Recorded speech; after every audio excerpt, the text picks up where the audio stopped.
Hello, and today I will be showing you a funny one Pokemon card that you can bring to your next get-together or tournament that will definitely not make any of your opponents mad. But David, I hear you asking me, should I just play Arceus or his two little baby children with their far superior evolved forms?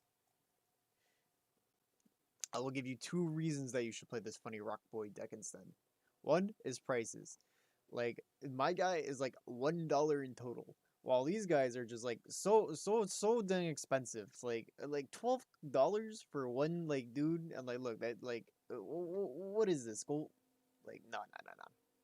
I'd rather spend my money on a trash man with his four little baby toad children helping him poison people. Number two, the meme potential. It's just you're sending one large rock man with a popsicle in his mouth and a nice old man giving him cards to help him along his way, just while he hopes to murder everything.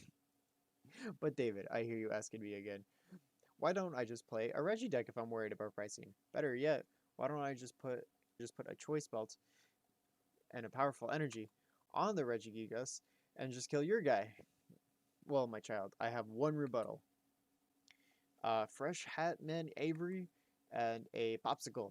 Uh, if not, I just have another one of these guys to kill your guys. So, yeah, that's all I had. Please subscribe. I need the money for college. Food, that would be great. Thanks. Bye.